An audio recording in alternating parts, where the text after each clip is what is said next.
So Howard Stern made some news here. He kind of is going to prod Jon Stewart to run for president. Let's listen and we'll discuss it as we go.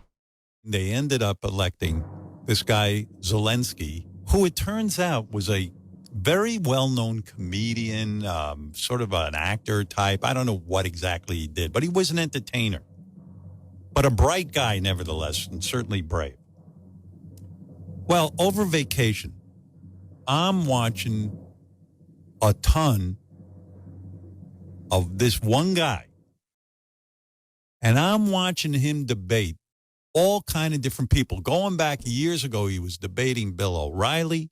He was debating this one and that one. And he came off brilliantly. He knew more than any of them. And his name is Jon Stewart. Jon Stewart. Now listen, bear with me, Robin. When Jon Stewart hosted The Daily Show, they said that he was the most trusted newsman in the country, like Walter Cronkite trustworthy. Yeah. When you hear this guy talk, whether he's supporting Army veterans or he's talking about various, whatever it is, and I'm not going to go into everything I watched, the guy is so fucking smart and bright and also witty and really measured when he takes on a debate. And he really cares. I mean, the reason you can debate him on any issue is because he cares about the issues. And he knows how to talk. And he would he would work his ass off to be a good president. I'm telling you, he could also win because people like Jon Stewart. But he gave up The Daily Show because it was too much. Well, he owes it to his country. Wow. That is quite an endorsement, to say the least. So the interesting thing about Howard Stern is that, like, he's not an ardent lefty. He's not. You know, if anything, his politics are way too pro-establishment. He's way too much of a standard resistance liberal Democrat. He's certainly not a leftist. You know, this is a guy who I think came out and made some arguments in favor of Hillary Clinton, for example. Like, I don't think he was pro-Bernie. I could be wrong. Maybe you guys can find a clip or something that would debunk that. But if my memory stands correct here, I think he was like pro-Hillary Clinton, pro-Joe Biden.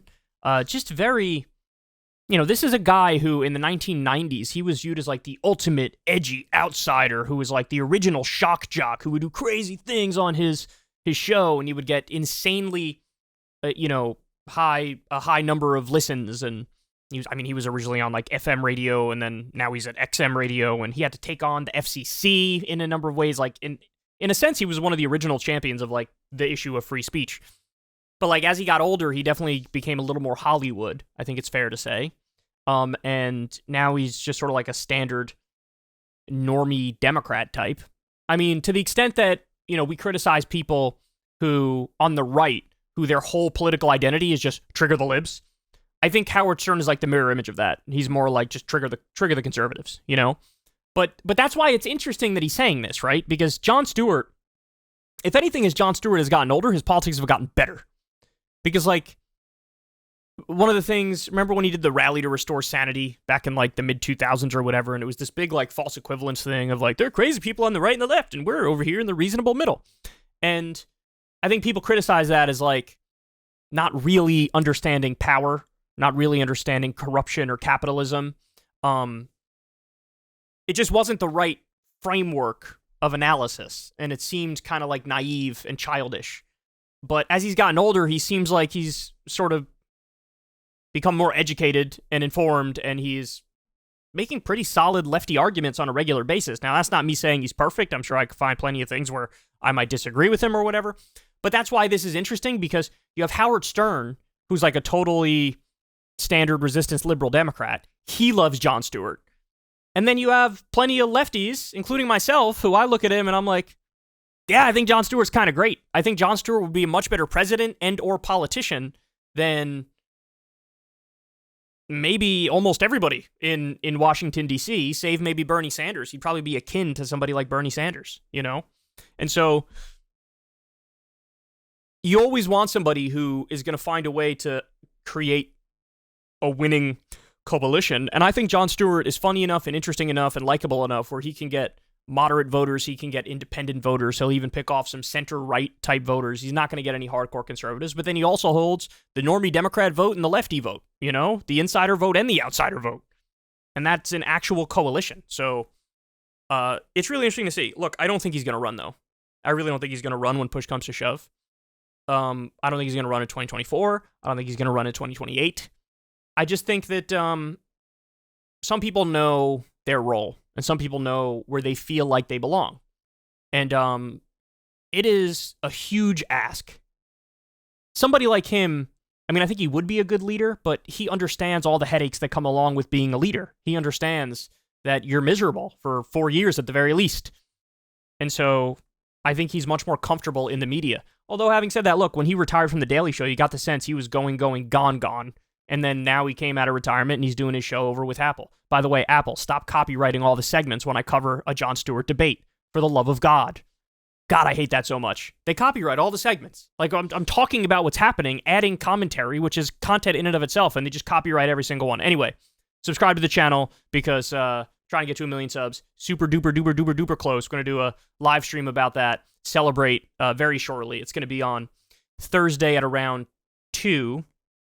And anyway, where was I? I totally lost my train of thought.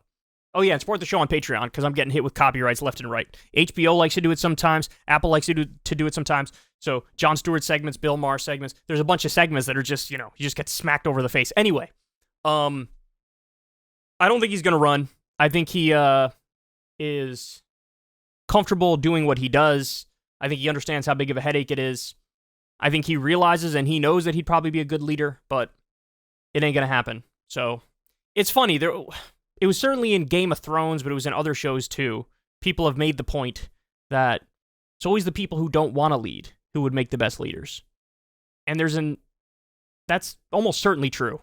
Because imagine wanting that level of power. Imagine wanting to be president. There has to be some just immense narcissism at the heart of that. And that ego would get in the way of making good decisions, inevitably. So it's always the reluctant leaders who are the best leaders, So I don't think he's going to run, but interesting that Howard Stern is prodding him to do it. If you want to see me and Crystal Ball interview legends like Noam Chomsky, Cornel West, and more, subscribe to Crystal, Kyle, and Friends on Substack. $5 a month gets you the video version a day early. Remember, we take 0 ad dollars for this podcast. Or you can sign up on Substack for free and get the audio version a day later. Link in the video description box below.